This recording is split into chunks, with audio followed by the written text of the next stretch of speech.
मुगल पठान है पुराना हमारा हया साहब भाई मास्टर में सही साहब सामने देख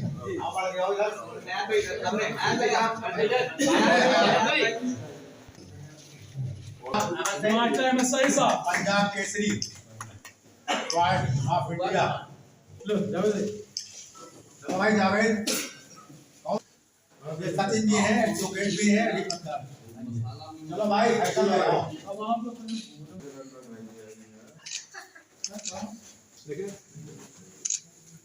चलो महमूद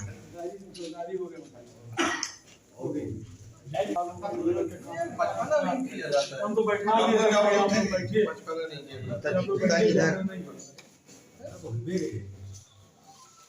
सेनानी थे, पेंशन आजीवन मिली, उसके बाद वांदा को पेंशन मिली। तो पृष्ठभूमि जो मेरे परिवार का है वो शुद्ध राजनीतिक है। कहीं न कहीं से मेरे उनमें भी वंश आया और मेरा घर, आपको पता होगा कि आज़ादी के बाद संसाधनों की इतनी कमी थी, आम आदमी को 2 वक्त की रोटी का इंतजाम नहीं था और 2 कपड़े का भी इंतजाम नहीं था। इतना विकास भी नहीं था, इतनी तरह की चीज़ें भी नहीं थी जो सब तक पहुंच पाए। अभाव था और गरीबी तो समझ लीजिए कि जन्म लेते ही गरीबी में आदमी दाखिल होता था। उन समयों में जमींदारी खत्म हो गई, मगर जमींदारों का आतंक नहीं खत्म हुआ। वो आतंक अभी भी कहीं न कहीं, जैसे राजा महाराजा का परिवार है, शासन करता है और कहीं न कहीं से जो उनकी प्रजा है उनकी पुष्ट दर पुष्ट ये मानती है, चली आती है। और चाहे उनका शासन माने, आदेश माने या उनका दबाव माने, तो ब्लड में ट्रांसफर होता जाता है।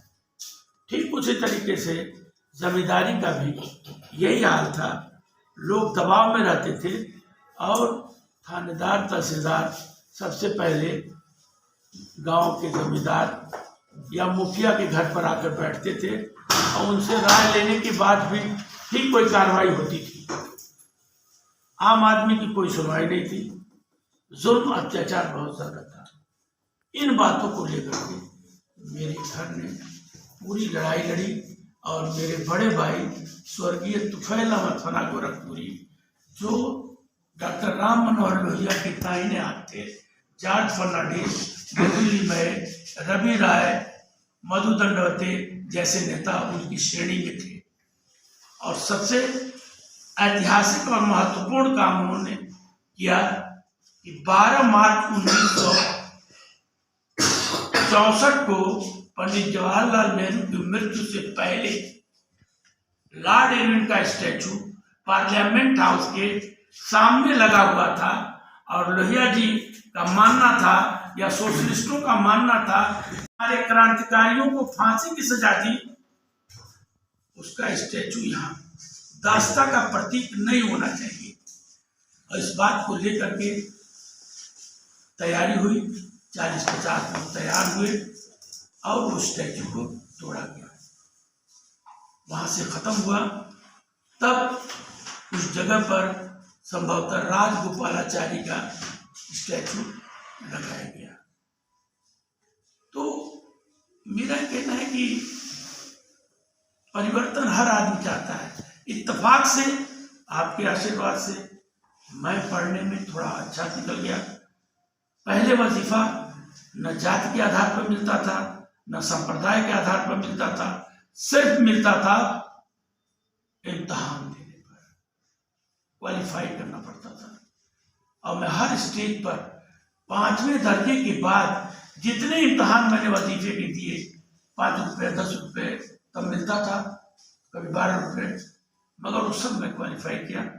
और मेरी पिताजी के पास या मेरे परिवार में इतना भी पैसा नहीं था कि मेरी शिक्षा आगे वो चला सकते थे, मेरे वजीफे से आगे चला। और आपके द्वार से मैं यूनिवर्सिटी बीएससी किया। जूनियर हाई स्कूल में डिस्ट्रिक्ट बोर्ड से इम्तहान होता था। अब आप समझिए कि आज का हाई स्कूल जो बोर्ड होता है उससे भी टाइट व्यवस्था होती थी। Junior high school board district board से इम्तहान होता था। आपके आशीर्वाद से मैं डिस्ट्रिक्ट में नंबर 1 आया था उस समय। और IIT कानपुर से मैंने सब कुछ है। मगर देखिए, एजुकेशन में आपको क्या कमी दिखी? स्कूल्स कम दिखी या लोगों में अवेयरनेस कम दिखी? नहीं, स्कूल की कमी लगी। स्कूल की कमी लगी, आपको क्या अवेयरनेस? क्या गरीबी भी इसमें जो है? देखिए, प्राइमरी एजुकेशन अगर फ्री है तो प्राइमरी एजुकेशन तो कम से कम होना चाहिए।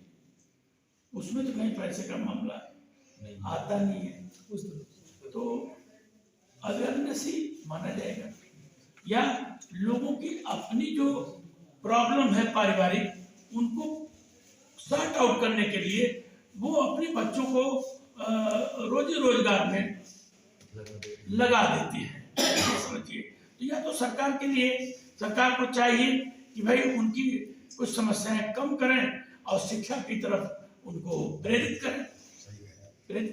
सब मिला कर आप ये कहना चाहिए अवेयरनेस की ही कमी है। हाँ, अवेयरनेस कमी है।